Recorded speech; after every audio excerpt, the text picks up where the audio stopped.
안녕 얘들아, 시험꾼의 옆집 언니야. 얼마 전에 불면증으로 깊게 자는 것이 어렵다는 걱정을 토로하면서 숙면에 대해서 궁금하다고 댓글 달았더라고. 나도 시험 때 불면증으로 너무 힘들었던 기억이 있어서 오늘은 불면증을 예방하고 숙면을 취하는 방법에 대해서 얘기해볼까 해. 시험에서 컨디션 관리가 필수인 만큼 숙면은 무엇보다 중요한 요소이니까. 그래서 이번 영상에서는 최대한 숙면을 취하는 데 도움이 되는 6가지 팁을 공유해 보도록 할게.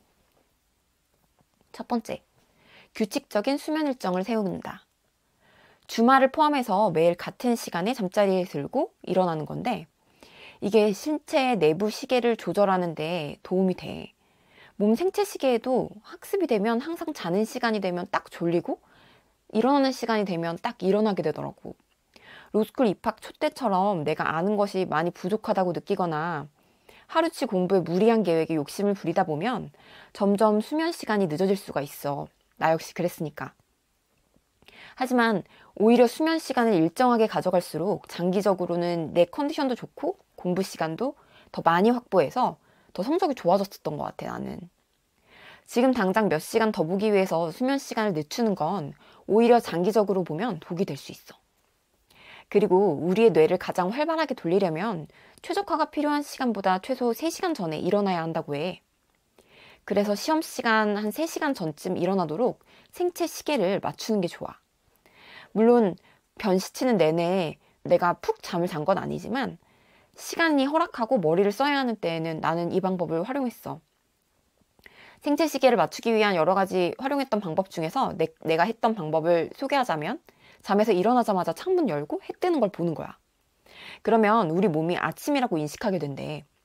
하루에 일정량의 햇빛을 받아야 저녁이 된 후에도 또 인면이 쉬어지기도 해. 그래서 나는 아침에 해를 보는 것은 물론 점심이나 저녁을 먹고 난 뒤에 학교 운동장 뒤에를 돌았어. 밥 먹고 소화도 시키고 해도 쬐고 그러려고. 그리고 내 경우에는 엄청난 집중력이 필요한 공부를 제외하고는 진짜 못해도 2시간에 한 번은 도서관 밖으로 나와서 잠깐이라도 걸었어. 자투리 시간이지만 이 시간이 쌓이면 내가 리프레시 통해서 공부 집중도를 높일 수 있을 뿐만 아니라 숙면에도 진짜 분명한 도움이 돼. 몸을 안 움직이고 계속 오래 도서관에 앉아만 있었던 날은 온몸이 아파서 저녁에 잠을 더 못 잤었거든. 그리고 우린 수험생이기 때문에 일반 사람들보다 해를 받는 시간이 현저히 낮을 수밖에 없어. 그래서 지난 영상에서 내가 비타민 D 굉장히 열심히 먹었다고 했지. 그게 정신 건강에도 좋고 우리가 해를 쬐지 못해서 생기는 부작용을 좀 줄이는 데 도움이 된대. 그리고 멜라토닌이 있어. 멜라토닌은 아마 내가 알기로는 국내에서는 처방받아야 먹을 수 있는 걸로 알고 있는데 나도 불규칙한 수면 패턴이 몸에 익었을 때 밤에 자꾸 공부를 하다 보니까 저녁에 자야 할 때 잠이 안 오는 거야. 내일 낮에 시험 있는데. 그래서 그럴 때 일시적으로 의사 처방 받아서 멜라토닌을 복용했어. 멜라토닌에 대해서 들어본 적 있지? 낮에 햇빛에 노출되면 생성이 되면서 저녁에 분비가 된대. 멜라토닌이 저녁부터 분비가 돼야 우리가 피곤함을 느끼고 제때 잠을 잘 수 있다고 해. 그래서 그때 수면 유도에 좋다는 걸 다 먹었던 것 같은데 멜라토닌 나오는데 도움 준다는 뭐 감태 잘라놓고 김처럼 막 중간중간 계속 먹고 체리, 뭐 상추 이런 거 유명한 거 많잖아. 자연적인 수면 유도 식품들. 근데 그게 딱히 효과는 못 봤던 것 같아. 결국에는 멜라토닌 약 복용량을 점점 늘렸는데 그게 인위적으로 약을 먹으면 한 6개월 정도는 효과가 있는데 이것도 복용량을 계속 높이면 나중에 내성이 생기는지 더 이상 효과가 없더라고. 그래서 나도 그 이후에는 어쩔 수 없이 수면 패턴을 바꾸게 됐는데 오히려 그 이후에 성적이 더 좋아졌거든. 몸도 가벼워지고. 나 역시 20년 넘게 야행성으로 살아와서 수면 패턴을 바꾼다는 게 얼마나 힘든단지 알지만 한번 바꾸고 나면 확실히 건강도 좋아지고 뇌를 쓰는 게 달라지더라고. 그러니까 우리 꼭 한번 노력하고 시도해보자. 둘째, 편안한 수면 환경을 조성하기. 침실을 조용하고 어둡고 시원하게 하고 침대에서는 다른 활동을 안 하는 걸 추천해. 이렇게 하면 뇌가 침실을 수면 및 휴식하는 공간이라고 생각해서 밤에 더 쉽게 잠들 수 있대. 근데 아무래도 퇴근하고 집에 와서 공부하다 보면 허리도 너무 아프고 책상에 앉아 있을 힘이 없지. 그러면 공부 공간, 그러니까 자는 공간이랑 분리되어 있는 공부 공간에서 엎드려서 책 본다거나 그랬었던 것 같아. 근데 그 엎드려서 자기 직전까지 공부하는 것도 기운 짜내면서 공부하려고 1학년 때 많이 했었는데 학년이 올라갈수록 시험 전에는 안 했었거든. 전 공부할 게 많으면 그렇게 하게 되긴 하지만 집중을 하다 보면 자는 시간 계속 딜레이 되고 결국 다음날 못 자면 공부 시간이 줄더라. 세 번째, 카페인, 알코올, 설탕 섭취를 줄이는 거야. 특히 커피는 되도록 3시 이전에 먹을 것.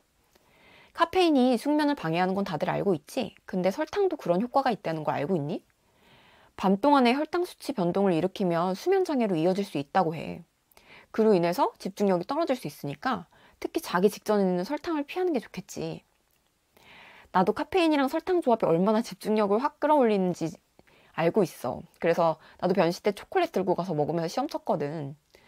근데 변시처럼 1년에 한두 번이 그렇게 하는 거지. 공부할 때마다 설탕과 카페인을 계속 때려 넣으면 나중에 점점 그 용량도 늘어나야 뇌가 돌아가고 몸도 점점 무거워져. 카페인이나 설탕을 많이 넣다 보면 머리는 각성돼 있는데 저녁에 몸은 너무 아파가지고 잠이 안 오는 경험 한 번씩들 있잖아. 나도 그랬어서 맨날 동생이 부항 떠줘야 겨우 잠들곤 했었는데 카페인 끊자마자 내가 평생 못 끊을 줄 알았던 부항을 끊고 혼자 잠들 수 있었어. 그러니 카페인과 설탕은 정말 너무 힘들고 꼭 필요할 때만 몸에 넣는 습관을 들이는 게 좋은 것 같아. 내가 생채식이나 자연식물식, 자꾸 건강한 식단에 집착하는 것도 이와 같은 맥락인데 몸이 클린해질수록 살도 빠지고 체력은 더 좋아져. 그래서 더 많은 일정을 소화해도 피곤하지 않게 되더라고. 변시 끝났지만 나 지금도 거의 비슷한 시간 책상 앞에 앉아 있거든.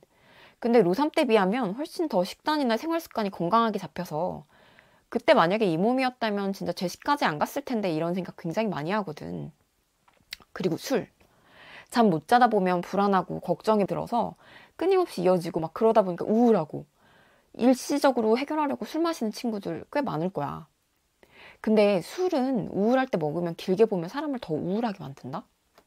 술 먹고 싶으면 오히려 기쁜 날 친구들이랑 뭐 사람들 많이 모여있을 때 한두 잔은 괜찮지만 혼자서 걱정이 많아질 때 술 먹는 버릇 들이는 거는 정말 안 좋은 것 같아. 내 주변에도 시험 직전에 술 마시면 조금이라도 자니까 습관적으로 술 마시는 친구들이 있었는데 수면의 질은 점점 나빠진다는 거. 내가 지난번 영상에서 우리의 뇌는 잠을 잘 때 더 높은 공부 효율을 위해서 움직인다고 했던 거 기억하지? 우리의 뇌의 발전 가능성을 막는 술은 오늘부터 좀 멀리하는 연습을 해보자. 앞서 내가 멜라토닌 처방받아서 먹었다고 했었는데 수면 유도제랑 수면제는 좀 더 다르거든? 수면 유도제는 어쩔 수 없을 때는 뭐 괜찮지만 수면제는 좀 조심해서 먹어야 되는 것 같아. 나도 정신과 가서 수면제를 처방받은 적이 있었는데 오히려 진짜 그걸 복용한 주에 뇌가 멈춘다 그래야 되나? 내가 감정 컨트롤도 전혀 안 되고 진짜 사람이 너무 이상해지는 느낌이었어. 내가 약에 되게 예민하게 반응하는 사람이라고 하더라고, 선생님이 말씀하시기를.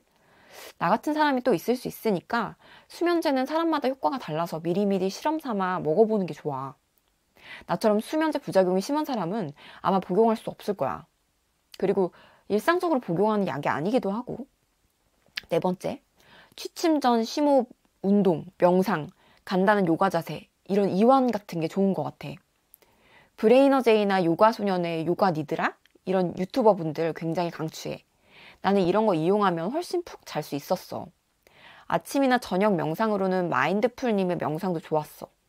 매일매일 하다 보면 감정의 널뛰기를 줄이고 숙면에도 도움을 많이 받았는데 내가 제일 불안했었던 로3 때는 이분들 유튜브 없었으면 내가 잘 수 있었을까 싶을 정도로. 브레이너제이님 나중에 나오셨나? 사실 지금 들으면 굉장히 뻔한 얘기들인데 그때는 불안도가 너무 높다 보니까 그 명상들 들으면서 따라하면 진정 효과가 굉장히 컸던 것 같아. 명상 듣고 따라하다 보면 습관적으로 이완하는 방법을 체득하게 되는데 자기 전에 지우개로 몸이 지워진다고 상상하는 명상 영상도 있었던 것 같고 숨을 뱉어내면서 이완하는 방법을 알려주시기도 하는데 정말 도움 많이 받았어. 관련 영상은 링크 넣어놓을 테니까 꼭 한번 활용해봐. 5번째, 이건 빛에 관한 거야. 진짜 중요하지만 요즘 현대인들이 많이 놓치는 부분이지. 난 예전에도 그랬지만 지금도 거의 모든 전자기기에 블루라이트 차단 기능을 사용하고 있어. 숙면뿐만 아니라 안구 건강을 위한 측면도 있고. 수험 당시에는 해가 질 무렵이나 자기 한 2시간 전부터는 공부하는 조명도 따뜻한 색의 조명을 사용했었어. 내가 이전에 영상에서 추천했던 스탠드, 뭐 그런 것처럼 조도를 조절할 수 있는, 그러니까 색깔을 조절할 수 있는 스탠드를 사용해 보기를 추천해. 그리고 그 스탠드가 머리를 이렇게 뒤집을 수가 있어가지고 저녁에는 간접등처럼 활용하기도 했었거든. 특히 스마트폰, 태블릿, 컴퓨터와 같은 전자기기에서 방출되는 블루라이트가 지속적으로 노출되면 자연적인 수면과 각성 주기를 방해하고 불면증이 심해져서 나는 저녁에 아이패드로 책을 읽지 않아. 왜 요즘 아이패드가 공부하기 너무 좋으니까. 근데 진짜 중요한 책은 아이패드에도 종이책으로 보관해서 저녁 되면 종이책으로 읽었어. 그게 약간 예민 떤다고 생각할 수도 있는데 숙면에는 진짜 도움 많이 된다고 생각해. 취침 한 1시간 전에는 적어도 전자기기 다 끄고 침실에서 더 어둡고 따뜻한 조명을 사용하고 있었는데 수험 때도 원룸에 간접등을 따로 뒀었어. 저녁에 집에 오면 무조건 그 조명 켜고 집을 다 어둡게 해서 있고 지금도 자려고 하면 형광등 다 끄고 간접등 켜는 게 제일 먼저야. 따뜻한 조명은 노란색, 주황색 조명이 흰색, 파란색 조명에 비해서 색 온도가 낮아서 수면 각성 주기의 조절에 필수적인 멜라토닌 호르몬 생성을 자극하는 데 도움이 될 수 있다고 하더라고. 그때는 그냥 뭔가 기분이 잠이 잘 온다 이렇게 생각했었는데 이런 과학적인 근거가 있으니까 앞으로 더 열심히 간접등을 켜야겠다는 생각이 드네. 그리고 빛의 각도도 굉장히 중요하다. 아까 간접등 얘기한 게 그것 때문인데 자기 전에 잘 준비할 때는 간접등을 켜서 눈에 직접 빛이 안 들어오도록 했고 화장실 등도 간접등으로 따로 갖다 놓고 썼어. 수험생들은 필연적으로 인공빛으로 인한 안구건조나 각성 같은 거에 시달릴 수밖에 없는데 다들 간접등 매니아가 되어보도록 하자. 안구건조가 예방되면 두통도 확실히 줄어들어. 6번째, 암막 커튼이랑 귀마개를 사용해서 잠을 자기. 잘 때는 암막 커튼에서 완전히 어둡게 해서 자고 아침에는 바로 해를 보고 앞에 말했던 것처럼 아침인 걸 몸한테 인식시켰어.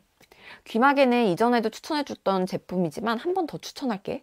지금도 우리 온 집에 이 귀마개가 굴러다니는데 귀 안이 안 얼면서 오래 낄 수 있는 귀마개로는 이만한 제품이 없는 것 같아. 끝으로 나는 수면 시간을 90분 단위로 잤었거든. 그게 뇌에 더 좋다고 해서. 관련 기사 링크를 더보기란에 넣어놓을 테니까 낮잠이나 수면 시간을 설정할 때 참고하도록 해.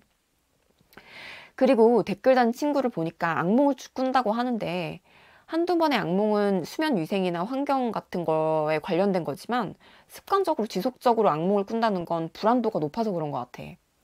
오늘 얘기한 건 주로 환경적인 부분이 많은데 악몽으로 인한 불면은 불안 관련 영상 내가 올려놓을 테니까 그걸 참고해서 보는 걸 추천해. 마인드 컨트롤이 되면 저녁에 불안해서 잠을 못 자거나 악몽을 꾸는 횟수가 줄어들 거야. 불안도를 낮추는 방법들 중에서 심상화나 저녁, 아침 확언 그런 거 혹은 100번 쓰기 같은 것도 좋아. 100번 쓰기는 내가 지금도 하고 있는 건데 시간이 너무 많이 들다 보니까 수험 때는 좀 어려울 수도 있거든.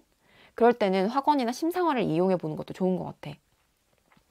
심상화의 한 방법으로 나는 마지막 시험 보기 전에 친구 변호사 합격증 이미지로 캡처한 다음에 아이패드로 이름이나 뭐 수험번호 고쳐서 그걸 배경화면으로 계속 들고 다녔었거든.